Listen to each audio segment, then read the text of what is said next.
ইসরাইল একজন নবীর নাম, তার নাম হচ্ছে ইয়াকুব, যাকে ইহুদি এবং খ্রিস্টানরা বলে জ্যাকব। ইয়াকুব আলাইহিস সালাতু ওয়াস সালাম, যিনি সন্তান হচ্ছেন ইসহাক আলাইহিস সালাতু ওয়াস সালামের, যাকে ইহুদি খ্রিস্টানরা বলে আইজ্যাক নিউটন। ইসহাক আলাইহিস সালাতু ওয়াস সালাম সন্তান হচ্ছেন ইব্রাহিম আলাইহিস সালাতু ওয়াস সালামের, যাকে ইহুদি খ্রিস্টানরা বলে আব্রাহাম। আর এই ইয়াকুব আলাইহিস সালাতু ওয়াস সালামের সন্তান হচ্ছে ইউসুফ, যাকে ইহুদি খ্রিস্টানরা বলে জোসেফ। তাহলে কি দাঁড়ালো? ইউসুফ বিন ইয়াকুব বিন ইসহাক বিন ইব্রাহিম, নবীর সন্তান নবী, তার সন্তান নবী, তার সন্তান নবী, পরপর 4 জন। এই ইয়াকুব আলাইহিস সালাতু ওয়াস সালামের সন্তানের সংখ্যা ছিল 12 জন, তথা ইউসুফ আলাইহিস সালাতু ওয়াস সালামের ভাইয়ের সংখ্যা ছিল 11 জন। রাআইতু আহাদা আশারা কাওকাবা, ইউসুফ আলাইহিস সালাতু ওয়াস সালাম স্বপ্নে দেখলেন 11টা তারকা তাকে সিজদা করছে। এই 11টা তারকা মূলত তার 11 ভাই। কোথায় বসবাস করতেন ইয়াকুব আলাইহিস সালাম তার পরিবার সহ? ফিলিস্তিনে, আজকের ফিলিস্তিনে, আল খালিলে, জেরুজালেমের আশেপাশে নিকটবর্তী অঞ্চলে তারা বসবাস করতেন। ইউসুফ আলাইহিস সালাতু ওয়াস সালাম যখন কুয়ায় নিক্ষিপ্ত হয়ে মিশরের বাজারে বিক্রি হয়ে গেলেন, তারপরে মন্ত্রীর বাড়ি থেকে জেলখানায় গিয়ে তারপরে নিজেই অর্থমন্ত্রী হয়ে গেলেন, তখন তিনি তার বাবা এবং ভাইদের মিশরে ডেকে পাঠালেন। ফলত প্রায় 70 জনের পারিবারিক কাফেলা নিয়ে ইয়াকুব আলাইহিস সালাম 11 সন্তান এবং তাদের সন্তান সন্ততি মিলে, নাতিপুতি মিলে 70 জনের পারিবারিক কাফেলা নিয়ে ইয়াকুব আলাইহিস সালাম মিশরে চলে গেলেন। ইউসুফ আলাইহিস সালাতু ওয়াস সালামের মৃত্যুর পরে এই বানু ইসরাইলেরা গোলাম হয়ে গেল ফেরাউনের। 300-400 বছর গোলামির পর তাদের মধ্যে নবী হিসেবে আবির্ভূত হলেন মুসা আলাইহিস সালাতু ওয়াস সালাম।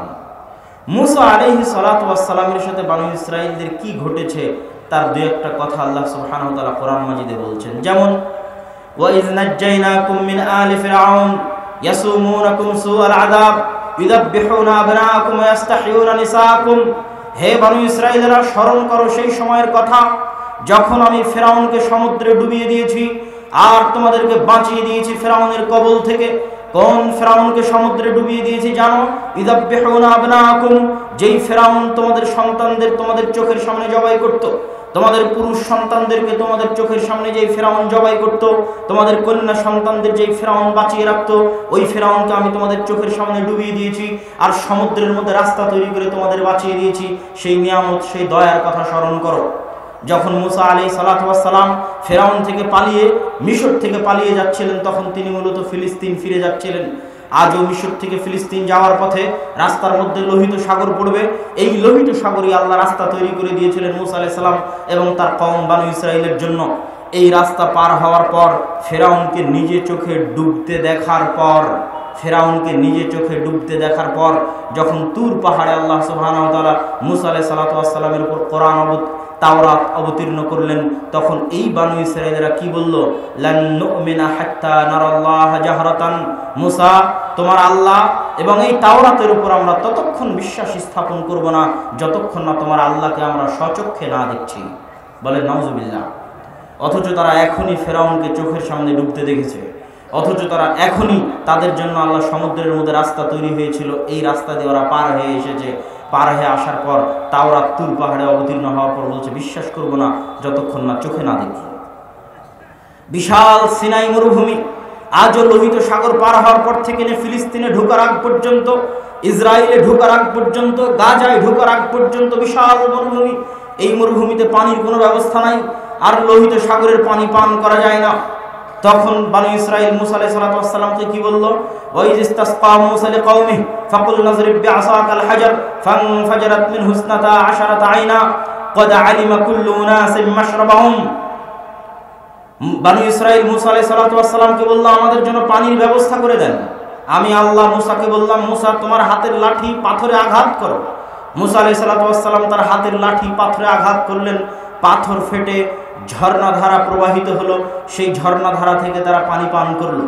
আল্লাহ সুবহানাহু ওয়া তাআলা তাদের খাবারের ব্যবস্থার জন্য আসমান থেকে, জান্নাত থেকে মান্না এবং সালওয়া নামক খাবার পাঠিয়ে দিলেন।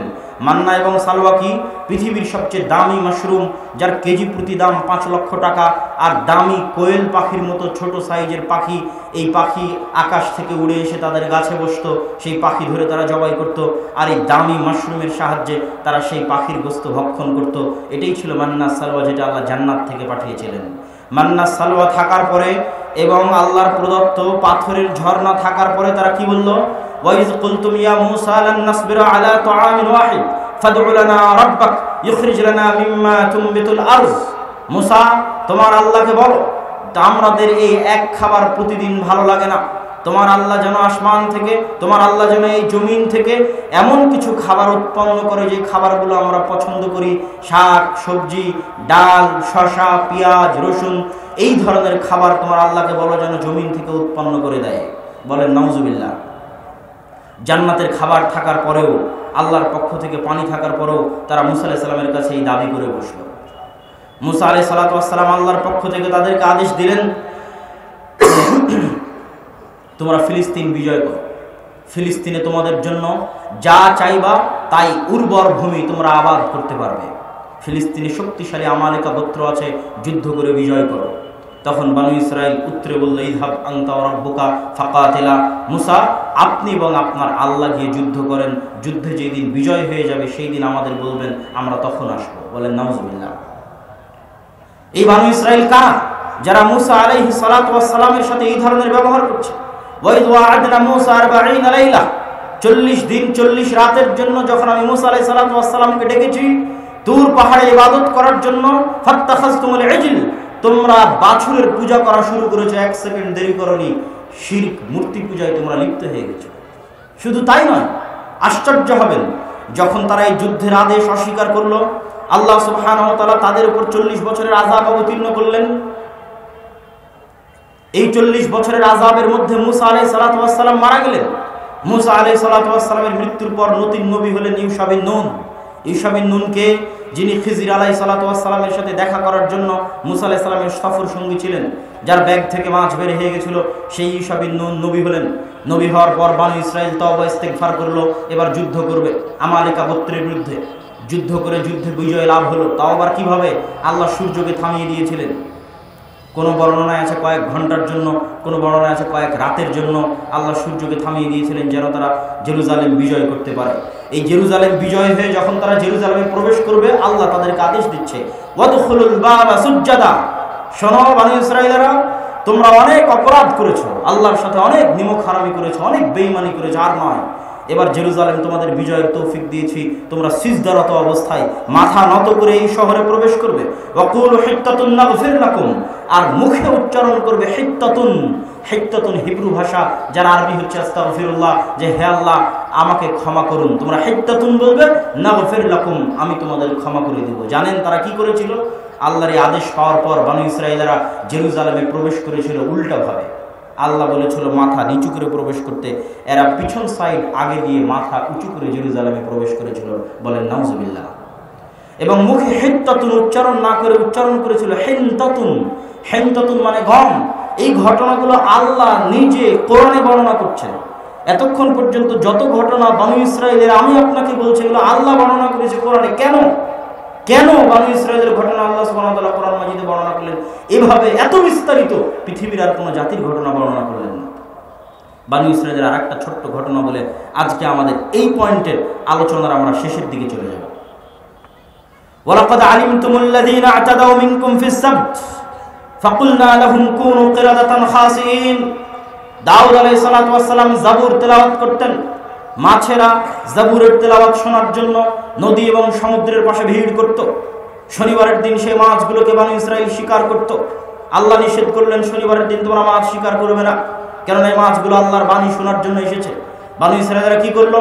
তারা শনিবারের দিন মাছ শিকার করলো না ঠিকই, কিন্তু শনিবারের দিন জাবুর শুনতে আসা মাছগুলোকে জাল দিয়ে, বেড়া দিয়ে, বানা দিয়ে ঘিরে রেখে দিল।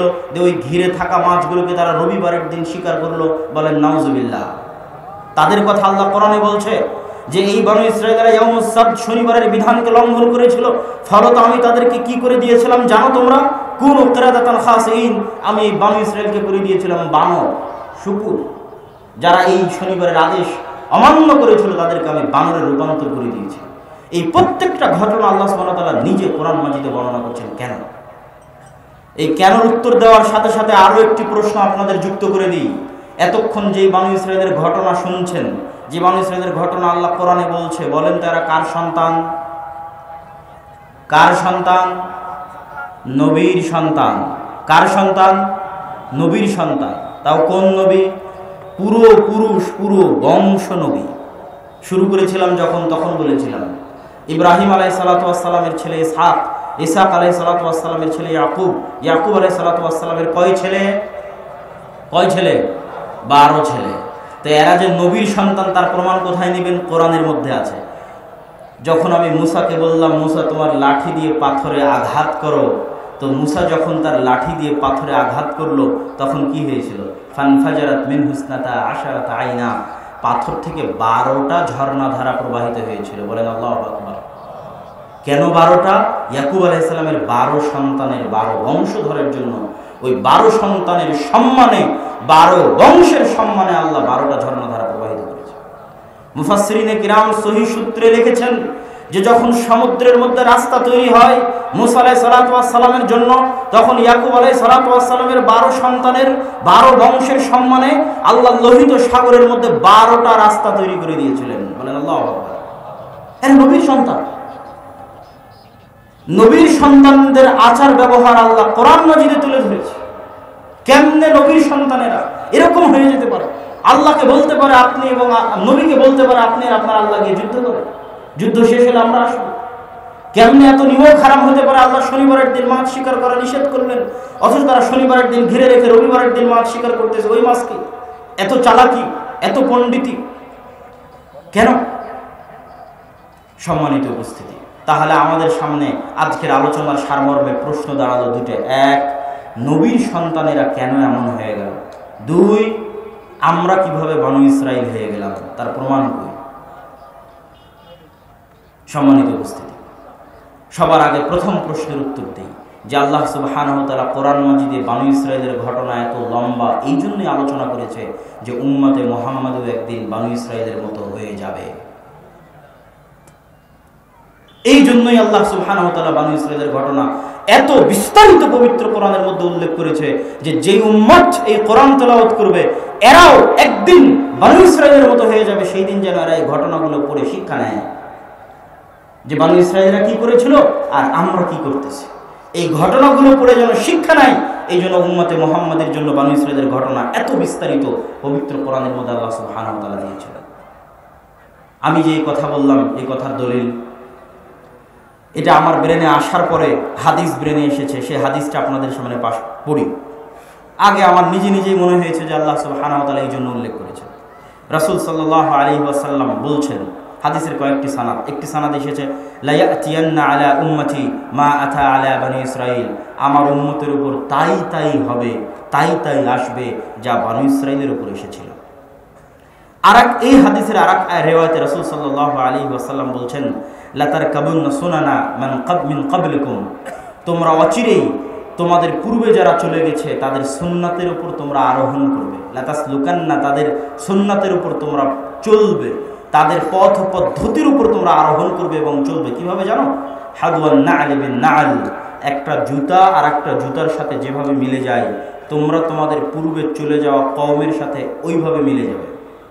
একটা বিঘত আর একটা বিঘতের সাথে যেভাবে মিলে যায়, এক বাহু আর এক বাহুর সাথে যেভাবে মিলে যায়, এগুলো হাদিসের অনুবাদ করতেছে। যিরাআন ফাযিরা, বা ফাবা, শিবরান ফাশিবর, এক বিঘত আর এক বিঘতের সাথে যেভাবে মিলে, এক বাহু আর এক বাহুর সাথে যেভাবে মিলে, এক কবজি বরাবর এই অংশ আর এক কবজি বরাবর অংশের সাথে যেভাবে মিলে, এইভাবে তোমরা বনু ইসরাইলের সাথে মিলে যাবে। বলতে বলতে রাসূল সাল্লাল্লাহু আলাইহি ওয়াসাল্লাম বলছেন হাত্তা লাউ দাখালু, যদি তারা কোনো সাপের গর্তেও প্রবেশ করে, দাখালতুম ফি, তাহলে তোমরা ওদের মতো ওই গর্তেও প্রবেশ করবে। বলতে বলতে রাসূলুল্লাহ আলা ইন্না বনি ইসরাইল ইফতারাকাত, শোনো বনু ইসরাইলেরা 70-71 দলে বিভক্ত হয়েছে, আমার উম্মত এর চেয়ে বেশি দলে, 72 এবং তার চেয়ে বেশি দলে বিভক্ত হবে। তাহলে প্রত্যেকটা ধাপে ধাপে বনু ইসরাইলের তোমরা অনুসরণ করবে।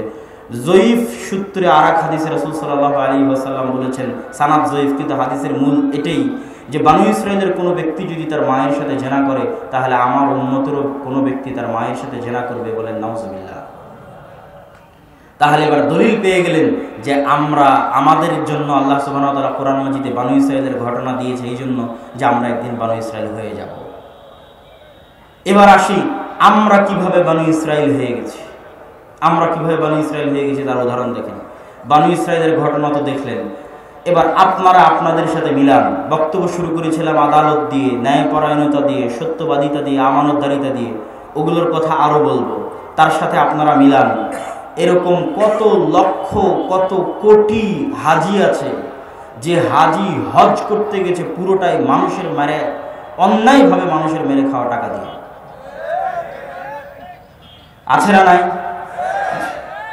এরকম কত ব্যবসায়ী আছে যে তার ব্যবসার টাকা দিয়ে হজ করতে গেছে, পুরো ব্যবসাটা মিথ্যার উপর প্রতিষ্ঠিত।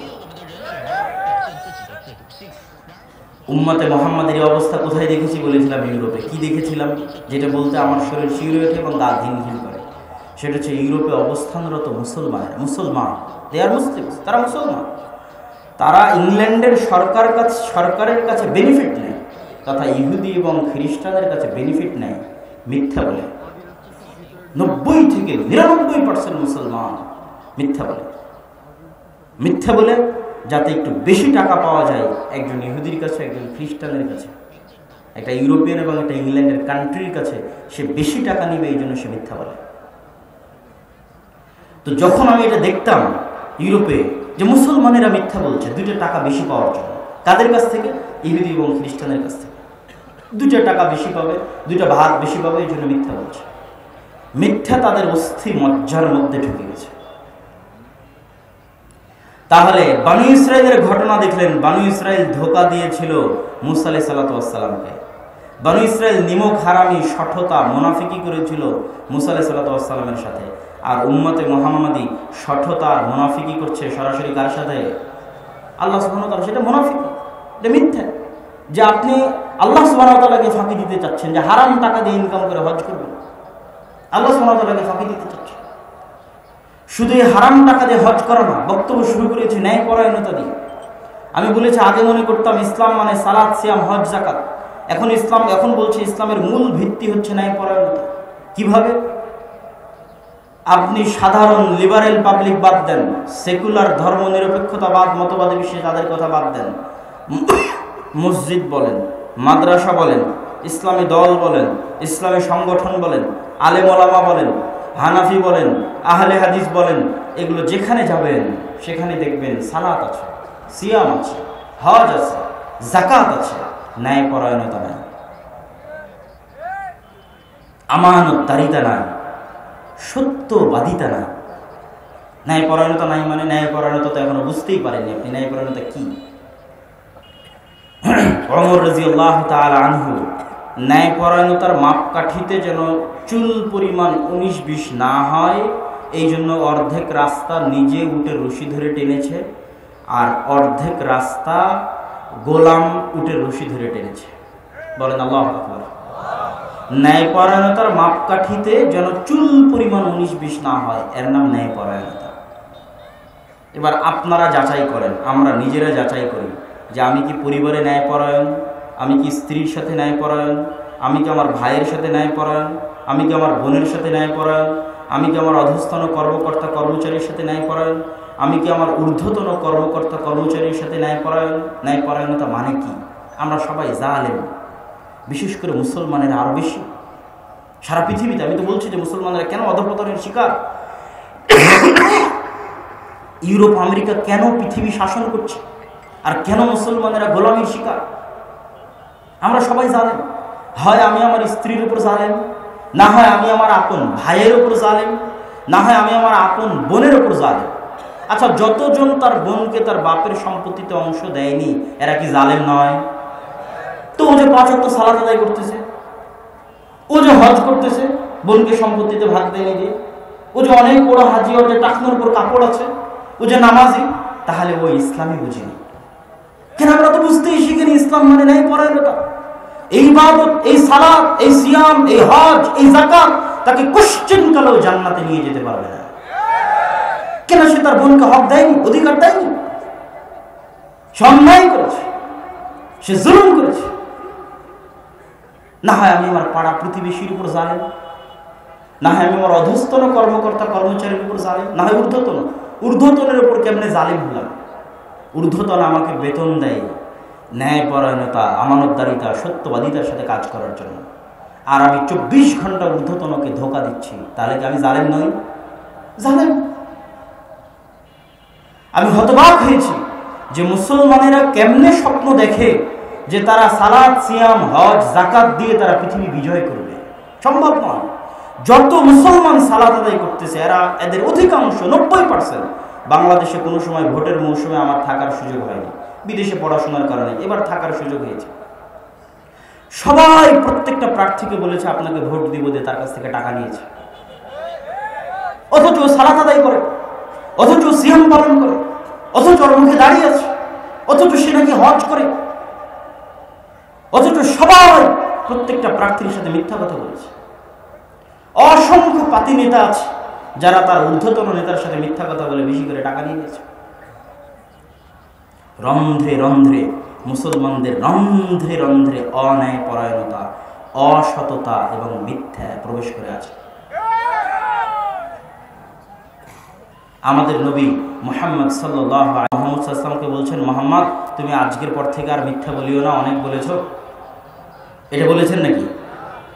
মুহাম্মদ সাল্লাল্লাহু আলাইহি ওয়াসাল্লামের উপর কোরআন আসার পরে সালাতের কথা বলেছে, সিয়ামের কথা বলেছে, হজের কথা বলেছে, যাকাতের কথা বলেছে, কিন্তু মুহাম্মদ সাল্লাল্লাহু আলাইহি ওয়াসাল্লাম যে জন্মগত সত্যবাদী, মানে আগের 40 বছর, কোরআন আসার আগের 40 বছর মুহাম্মদ সাল্লাল্লাহু আলাইহি ওয়াসাল্লাম চরম সত্যবাদী, জীবনে কোনোদিন মিথ্যা কথা বলেন। মুহাম্মদ সাল্লাল্লাহু আলাইহি ওয়াসাল্লাম কোরআন পাওয়ার আগের 40 বছর চরম ন্যায় পরায়ণ, কারোর সাথে চুল পরিমাণ অন্যায় করেন। মুহাম্মদ সাল্লাল্লাহু আলাইহি ওয়াসাল্লাম নবুয়ত পাওয়ার আগের 40 বছর চরম আমানতদার। পৃথিবীতে আল্লাহ সুবহানাহু ওয়া তাআলা কোনো নবী পাঠাননি যে সত্যবাদী নয়, যে আমানতদার নয়, যে ন্যায়পরায়ণ নয়। কেননা ইসলামের মূল ভিত্তি ন্যায়পরায়ণতা, আমানতদারিতা, সত্যবাদিতা। মহান আল্লাহ সুবহানাহু ওয়া তাআলা নিজে সত্যবাদী, মহান আল্লাহ সুবহানাহু ওয়া তাআলা নিজে ন্যায়পরায়ণ, মহান আল্লাহ সুবহানাহু ওয়া তাআলা নিজে আমানতদার। আর পৃথিবীতে যত হুকুম আহকাম দেওয়া আছে, প্রত্যেকটা হুকুম আহকাম পৃথিবীতে ন্যায়পরায়ণতা প্রতিষ্ঠা করার জন্য, সত্যবাদিতা প্রতিষ্ঠা করার জন্য, আমানতদারিতা প্রতিষ্ঠা করার জন্য। আর ওই বাহ্যিক হুকুম আহকামগুলোকে আমরা আনুষ্ঠানিকতা বানিয়ে নিয়েছি, আর ভিতর থেকে সবাই মিথ্যুক, সবাই অসৎ, সবাই অআমানতদার, অন্যায়পরায়ণ, জালেম। এই জন্য আল্লামা ইকবাল বলেছেন তার কবিতার মধ্যে, সবক ফিরসে পড় সাদাকত কা, আদালত কা, শুজাআত কা, লিয়া জায়েগা তুঝসে কাম দুনিয়া কি ইমামত কা। দুনিয়ার মুসলমানেরা তোমাদের মধ্যে সালাত, সিয়াম, হজ, যাকাত সবই আছে, তোমরা হারিয়ে ফেলেছো কোনটা জানো? রাসূল সাল্লাল্লাহু আলাইহি সাল্লামের জন্মগত সত্যবাদিতা হারিয়ে ফেলেছো, মুহাম্মদ সাল্লাল্লাহু আলাইহি ওয়াসাল্লামের জন্মগত আমানতদারিতা হারিয়ে ফেলেছো, মুহাম্মদ সাল্লাল্লাহু আলাইহি ওয়াসাল্লামের জন্মগত ন্যায়পরায়ণতার বৈশিষ্ট্য হারিয়ে ফেলেছো। তোমরা নতুন করে সত্য বলা শিখো, তোমরা নতুন করে আমানতদারিতা শিখো, তোমরা নতুন করে ন্যায় পরায়ণতা প্রতিষ্ঠা করা শিখো। আল্লাহ পুনরায় তোমাদের দুনিয়ার নেতৃত্ব দিবেন। সম্মানিত উপস্থিতি, আবু সুফিয়ান রাদিয়াল্লাহু তাআলা আনহু মুহাম্মদ সাল্লাল্লাহু আলাইহি ওয়াসাল্লামের বিরুদ্ধে বদর বাদে বাকি সকল যুদ্ধে মুহাম্মদ সাল্লাল্লাহু আলাইহি ওয়াসাল্লামের বিরুদ্ধে প্রধান সেনাপতি। আর বদরে প্রধান সেনাপতি ছিল আবু জাহাল, তার সহযোগী ছিলেন আবু সুফিয়ান। আবু সুফিয়ান রাদিয়াল্লাহু তাআলা আনহুর জানি এবং মানি শত্রু মুহাম্মদ সাল্লাল্লাহু আলাইহি ওয়াসাল্লাম, যাকে হত্যা করা তার নেশা, যার ইসলামকে ধ্বংস করা তার লক্ষ্য এবং উদ্দেশ্য, মদিনাকে দুনিয়ার বুক থেকে নির্মূল করে দেওয়া যার জীবনের একমাত্র পাওয়া এবং কাম্য। সেই আবু সুফিয়ানকে যখন কাফের অবস্থায়, মুশরিক অবস্থায় জেরুজালেমের মাটিতে বাদশাহ হিরাক্লিয়াস, রোমান এম্পায়ারের সম্রাট বাদশাহ হিরাক্লিয়াস তার জানি মানি শত্রু মুহাম্মদ সাল্লাল্লাহু আলাইহি ওয়াসাল্লাম সম্পর্কে জিজ্ঞেস করেছে, বলেন মুহাম্মদ সাল্লাল্লাহু আলাইহি ওয়াসাল্লাম এই কিনা? বুখারীর হাদিস খুলে দেখেন ওহির অধ্যায়ে আবু সুফিয়ান বলছে, আমার যদি মিথ্যা বলতে লজ্জা না লাগতো, লজ্জা না পেতাম মিথ্যা বলতে, তাহলে আমি মুহাম্মদ সাল্লাল্লাহু আলাইহি ওয়াসাল্লামের বিরুদ্ধে মিথ্যা বলতাম, কিন্তু আমি মিথ্যা বলতে লজ্জা পাই। এই জন্য আমি মুহাম্মদ সাল্লাল্লাহু আলাইহি ওয়াসাল্লামের বিরুদ্ধে মিথ্যা বলিনি। তখন আবু সুফিয়ান কাফের, তখন আবু সুফিয়ান মুশরিক, তার চির শত্রুর বিরুদ্ধে বক্তব্য দিচ্ছে, কিন্তু একটা বাক্য, একটা বাক্য, একটা হরফ মিথ্যা বলেনি। আর এখন একটা মুসলমানকে দাঁড়িয়ে দেন আর এক মুসলমানের বিরুদ্ধে জিজ্ঞেস করার জন্য, এক আওয়ামী লীগের নেতাকে দাঁড়িয়ে দেন আর এক বিএনপির নেতার বিরুদ্ধে জিজ্ঞেস করার জন্য, এক আলেমকে দাঁড়িয়ে দেন আর এক আলেমের বিরুদ্ধে জিজ্ঞেস করার জন্য, সবাই মিথ্যা বলে। তাহলে তো এদের চাইতে মক্কার কাফের এবং মুশরিকের আমানতদারিতা, ন্যায়পরায়ণতা, সততা বেশি ভালো। এই জন্যই মুহাম্মদ সাল্লাল্লাহু আলাইহি ওয়াসাল্লাম 23 বছরে বিপ্লব তৈরি করতে পেরেছে। কেন 23 বছরে বিপ্লব তৈরি করতে পেরেছে? আরবদের মধ্যে জন্মগত সত্যবাদিতা, আমানতদারিতা ছিল। জন্মগত তারা সত্য বলা জানত। এই জন্মগত সত্য বলা জানার কারণে যখন ওরা ইসলাম গ্রহণ করেছে, তখন ওদের সত্য বলার পাওয়ার আরো বেশি হয়েছে। মুহাম্মদ সাল্লাল্লাহু আলাইহি ওয়াসাল্লামের যুগে ক্যামেরা ছিল না, ভিডিও ছিল না, এত প্রচার মাধ্যম ছিল না। তারপর যত মানুষ দলে দলে ইসলাম গ্রহণ করেছে, আজ এরকম কোটি মিডিয়া দিয়ে তার সিকি পরিমাণ মানুষ ইসলাম গ্রহণ করে না। কেন করে না? তখন মুহাম্মদ সাল্লাল্লাহু আলাইহি ওয়াসাল্লামের যে চারিত্রিক উন্নত গুণাবলী ছিল, মুহাম্মদ সাল্লাল্লাহু আলাইহি ওয়াসাল্লামের সাহাবীর যেই ন্যায় পরায়ণতা ছিল, যে আমানতদারিতা ছিল, যেই সত্যবাদিতা ছিল। আমাদের আদি পুরুষরাও 700-800 বছর আগে ইসলাম গ্রহণ করেছে মূলত ইসলামের আমানতদারিতা দেখে, ইসলামের সত্যবাদিতা দেখে, ইসলামের ন্যায় পরায়ণতা দেখে, যেখানে জাত পাতের কোনো ভেদ নাই। এরকম ন্যায় পরায়ণ দিন, এরকম সত্যবাদী দিন, এরকম আমানতদার দিন পৃথিবীতে আর খুঁজে পাওয়া যাবে না। এই জন্য ন্যায় পরায়ণতার আশায়, সত্যবাদিতার আশায়, আমানতদারিতার আশায় সাহাবীদের ব্যবহার দেখে, নবীর ব্যবহার দেখে পৃথিবীর মানুষ যেখানে সাহাবীরা গেছে ওখানে দলে দলে মানুষ ইসলাম গ্রহণ করেছে। আর এখন মুসলমানদের অবস্থা দেখলে কি হবে? আল্লামা ইকবাল বলছে, শর্মায়ে ভি ইহুদ। এখন যদি মুসলমানদের অবস্থা দেখে তাহলে ইহুদিও লজ্জা পাবে। বানু ইসরাইলদের করে যদি আবার জীবিত করা হয়, যে বানু ইসরাইলদের ঘটনা আল্লাহ কোরআনে বলে গেছে, এত খারাপ ভাবে তাদের ধোঁকা, নিমক হারামি, সঠতার কথা উল্লেখ করে গেছে, এই বানু ইসরাইলরা জীবিত হয়ে যদি উম্মতে মুহাম্মাদের অবস্থা দেখে, যারা কি পরিমাণ সকাল সন্ধ্যা মিথ্যা বলছে, এরা কি পরিমাণ সকাল সন্ধ্যা আরেকজনের উপর অন্যায় করছে, এরা কি পরিমাণ সকাল সন্ধ্যা কামড়াকামড়ি করছে, সাধারণ মানুষের কথা বাদ দেন, এদের আলেম ওলামার অবস্থা দেখেন, যে মঞ্চে উঠে এক আলেম আর এক আলেমের বিরুদ্ধে কি পরিমাণ বিষোদ্গার করতেছে। তাহলে শর্মায়ে ভি ইহুদ, তো বানু ইসরাইলের মাথা নত হয়ে যাবে লজ্জায় যে আমরা তো এদের চেয়ে ভালো ছিলাম। সম্মানিত উপস্থিতি, তাহলে কেন বললাম আমরা এই যুগের বানু ইসরাইল হয়ে গেছি? তার প্রমাণ আপনাদেরকে উদাহরণ সহ বুঝিয়ে দিলাম। এবার চলেন, নবীর সন্তানেরা কেমনে এত খারাপ হয়ে গেল?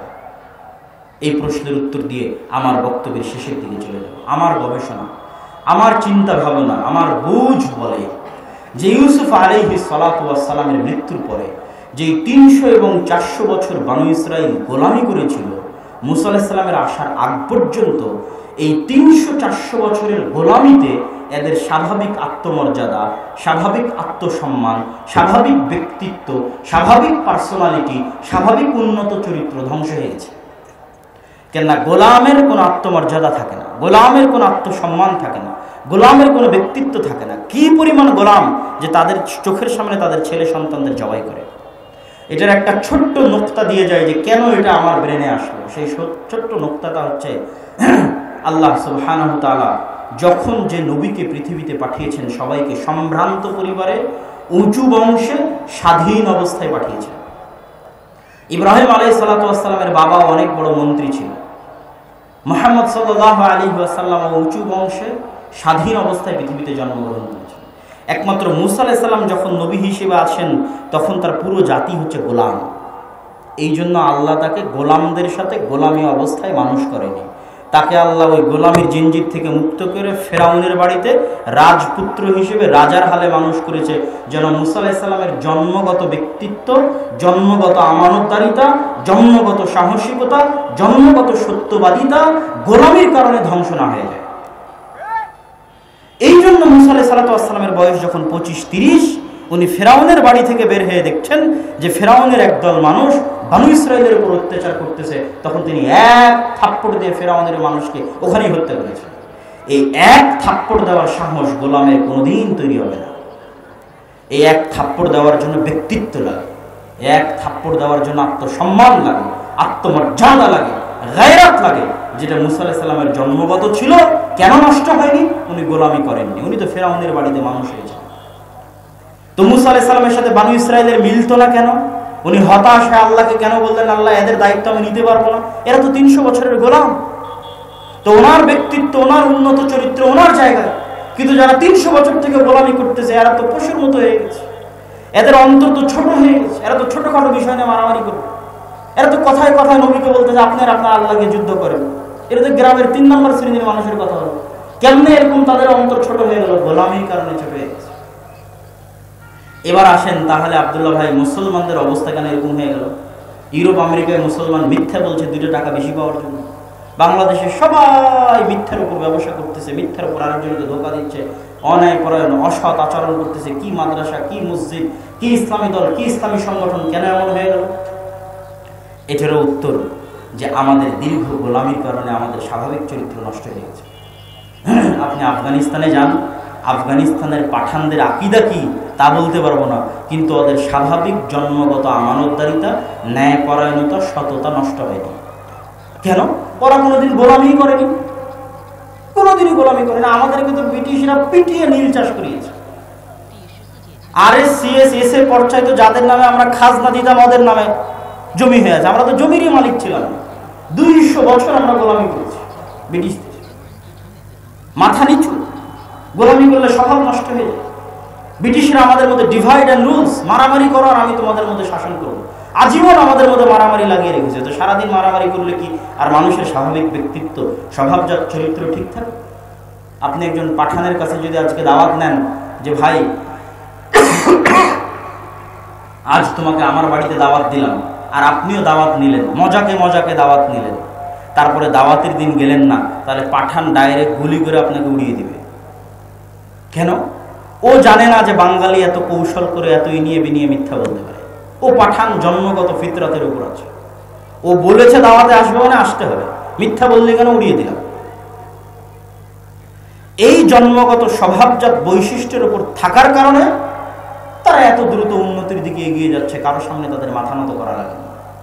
আর আমরা দীর্ঘ 150-200 বছর গোলামি করি। শুধু আমরা না, আমাদের চাইতে নিকৃষ্ট অবস্থা, আমাদের চাইতে জঘন্য অবস্থা আফ্রিকার মুসলমানদের। কেননা ব্রিটিশরা আমাদেরকে যত খারাপভাবে শাসন করেছে, স্পেন, ফ্রান্স, ইতালি আফ্রিকার মুসলমানদেরকে তার চেয়ে আরো জঘন্যভাবে শাসন করেছে। এই জন্য আফ্রিকার মুসলমান দেখবেন ফ্রান্সের আইফেল টাওয়ারের আশেপাশে যত চোর আছে, যত ছিনতাইকারী আছে, যত মদখোর জুয়াখোর আছে, আল্লাহর কসম সবাই মুসলমান। কেন এরকম হয়ে গেল? মুসলমানেরা চোর কেন? মুসলমানেরা ছিনতাইকারী কেন? ও তো নামাজ পড়ছে, ও তো কালেমা পড়ে, কেমনে কেমনে চোর ছিনতাইকারী হয়ে গেল? ওদের উপর এমন গোলামির শাসন পরিচালনা করেছে ইউরোপের কলোনিয়াল সিস্টেম, যাদের স্বাভাবিক চরিত্র ধ্বংস হয়েছে। ওরা আর সত্য বলাই জানে না, সত্য যে বলতে হয় সেটাই জানে না, সত্য বলার সাহসটুকু না, সত্য বলার মতো ব্যক্তিত্ব চরিত্র গঠনই হয়নি। আমানতদারিতা, ন্যায়পরায়ণতা ওরা কোনোদিন 2 চোখে দেখেনি। আফ্রিকার মুসলমানদের অবস্থা আরো ভয়াবহ, তাদের ব্যক্তিত্ব এবং চরিত্রের অবস্থা আরো ভয়াবহ। তো সারা পৃথিবীতে কলোনিয়াল সিস্টেম দীর্ঘ 150 এবং 200 বছরে মুসলমানদের স্বভাবজাত চরিত্রকে ধ্বংস করে দিয়েছে। সম্মানিত উপস্থিতি, আমি আমার আজকের বক্তব্য দীর্ঘায়িত করতে চাই না, কিন্তু আজকের বক্তব্যে আপনাদের কাছে আমার অনুরোধ থাকবে, আপনাদের কাছে আমার আবেদন থাকবে, বানু ইসরাইলদের ইতিহাস সম্পর্কে জানেন। আর আমরা মুসলমানেরা কিভাবে প্রতিনিয়ত আল্লাহকে ধোঁকা দিচ্ছি। যেভাবে বানু ইসরাইলেরা শনিবারের দিনকে ধোঁকা দিয়েছিল, আমরা কি সেভাবে সুদের নামে ধোঁকা দিয়ে সুদ ভক্ষণ করছি না? সেভাবেই আমরা সুদ ভক্ষণ করছি। যেভাবে বানু ইসরাইলেরা শনিবারের দিন বেড়া দিয়ে ঘিরে রেখে রবিবারের দিন মাছ শিকার করেছিল, একই কাজ আমরা মুসলমানেরা করতেছি, যেন ইনিয়ে বিনিয়ে সুদকে হালাল করতে পারি। একই অবস্থা, একই চরিত্র, একই স্বভাব।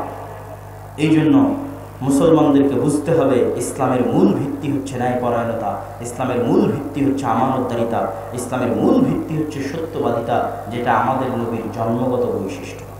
এই জন্য মসজিদে থাকেন, মাদ্রাসায় থাকেন, ইসলামী দলে থাকেন, ইসলামী সংগঠনে থাকেন, যেখানে থাকেন জান প্রাণ দিয়ে চেষ্টা করবেন যেন ন্যায়পরায়ণ থাকতে পারেন, আমানতদার থাকতে পারেন, সত্যবাদী থাকতে পারেন।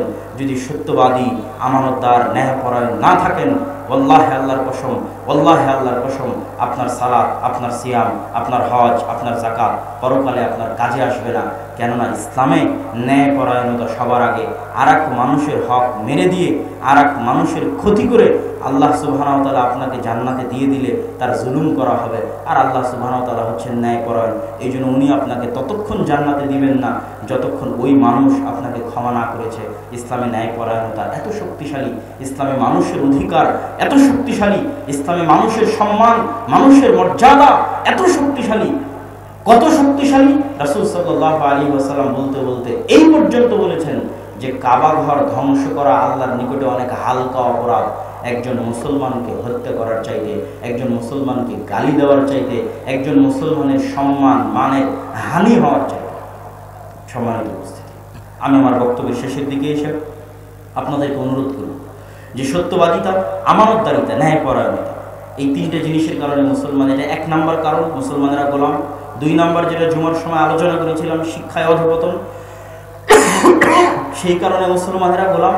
তিন নাম্বার, যেটা জুমার খুতবায় আলোচনা ছিল আপনাদের শ্রদ্ধেয় ওস্তাদ শেখ আব্দুর রাজ্জাক বিন ইউসুফের, সুদী অর্থনীতির কারণে মুসলমানেরা গোলাম। এই তিনটা জিনজির থেকে যদি মুসলমানেরা মুক্তি না পায় তাহলে মুসলমানদের এই গোলামি যাবে না। গোলামির সবচেয়ে বড় প্রমাণ কি? ওই যুগের ফেরাউনেরা প্রকাশ্যে ওদের ছেলে সন্তানকে জবাই করত। তো আজকের ফেরাউনেরা কি আমাদের ফিলিস্তিনে গোপনে হত্যা করতেছে? আপনারা কি বলেন? আজকের ফেরাউনেরা কি ফিলিস্তিনে গোপনে হত্যাযজ্ঞ চালাচ্ছে? জি না। আজকের ফেরাউনেরা আজকের বানু ইসরায়েলদেরকে প্রকাশ্যে হত্যা করতেছে। বিবিসি, আল জাজিরা, দুনিয়ার Instagram, YouTube, Facebook, crore crore মানুষের চোখের সামনে নির্বিচারে আজকের যুগের বানু ইসরায়েলদের হত্যা করতেছে। কেন? এদের মান মর্যাদা, এদের ব্যক্তিত্ব, স্বভাব চরিত্রের কারণে আল্লাহ ওদেরকে ওই মান মর্যাদা, ওই লেভেলে নামিয়ে দিয়েছে। তা আজকের যুগের ফেরাউনেরা তাদের উপর ওই লেভেলের অত্যাচার করতেছে। যতক্ষণ আমরা আমাদের স্বভাব চরিত্র ঠিক না করে ওই জায়গায় না পৌঁছতে পারবো, ওই আত্মসম্মান, আত্মমর্যাদা, ন্যায়পরায়ণতা, আমানতদারিতা, সত্যবাদিতার জায়গায় পৌঁছতে না পারবো, ততক্ষণ পর্যন্ত এই গোলামীর জিনজির আমাদের উপর লম্বা হবে। আল্লাহ সুবহানাহু ওয়া তাআলা আমাদেরকে সত্য বলার, আমানতদার থাকার এবং নিজ পরিবারে, নিজ সমাজে, নিজ বাড়িতে, নিজ স্ত্রীর সাথে, আত্মীয়স্বজনের সাথে, অফিসে, কর্মকর্তা কর্মচারী সকলের সাথে ন্যায়পরায়ণ থাকার তৌফিক দান করুক। আল্লাহুম্মা আমিন। পরিশেষে যাওয়ার সময় আর দাওয়া ইলাল্লাহর সাথে যারা দাওয়াতি কাজ করতে ইচ্ছুক, মসজিদ ভিত্তিক দিন শিক্ষার যে কথা জুমার পরে বলছিলাম, তারা অবশ্যই আমাদের দায়িত্বশীল আছে। অনেকেই আমার সাথে পার্সোনালি যোগাযোগের চেষ্টা করতেছেন। পার্সোনালি যোগাযোগ করার প্রয়োজন হবে না, আমাদের দায়ী আছে আল ফিরোজ, হাতের ডান পাশে স্টেজের পাশে বসে আছে। সব থাকবে আরও 1-2 ঘন্টা বা যতক্ষণ প্রোগ্রাম চলবে ততক্ষণই থাকবে। তাদের সাথে আপনারা যোগাযোগের ভিত্তিতে আপনাদের শিক্ষকদের প্রশিক্ষণ হোক, আপনাদের এলাকায় আমাদের দাওয়াতি সফর হোক, সকল কিছু বাস্তবায়ন হবে ইনশাআল্লাহ। আল্লাহ কবুল করুন এবং সহজ করুন বলে আল্লাহুম্মা আমিন। আর যাওয়ার সময় জামিয়া সালাফের যত বই পুস্তক আছে, তুবা পাবলিকেশন হোক, মাকতাবাতুস সালাফ হোক, আইন রাসূল দোয়া অধ্যায় হোক, রাসূল সাল্লাল্লাহু আলাইহি ওয়াসাল্লামের সালাত হোক, বা নতুন বই ফিকহুস সালাফ হোক, আলবানী রাহিমাহুল্লাহর সিলসিলা সহিহ হোক, যে বই পুস্তকগুলো আছে মাসিক আল ইতিসাম সহ, সেগুলোকে মূল্যায়ন করার চেষ্টা করবেন। আগামী 7 ও 8ই মার্চ আল জামিয়া সালাফের রূপগঞ্জ নারায়ণগঞ্জে সালাফি কনফারেন্স। ওই সালাফি কনফারেন্সের বিশেষ আকর্ষণ হচ্ছে সৌদি মেহমান উপস্থিত থাকবে, ভারতের মেহমান উপস্থিত থাকবে, আর বাংলাদেশের মেহমানরা তো থাকবেই। 3 দেশের মেহমান সহ সালাফি কনফারেন্স রূপগঞ্জ নারায়ণগঞ্জ 7 এবং 8ই মার্চ বাস্তবায়ন হবে। উক্ত সালাফি কনফারেন্সে আপনাদের উপস্থিত হওয়ার উদাত্ত আহ্বান জানিয়ে আজকের এই সালাফি কনফারেন্সের সফলতা কামনা করে, এবং আমরা যেন নিজেও সত্য বলতে পারি, আমানতদার থাকতে পারি, ন্যায়পরায়ণতার সাথে মানুষের সাথে আচার এবং ব্যবহার করতে পারি। আল্লাহ আমাদের সেই তৌফিক দান করুক। আল্লাহুম্মা আমিন।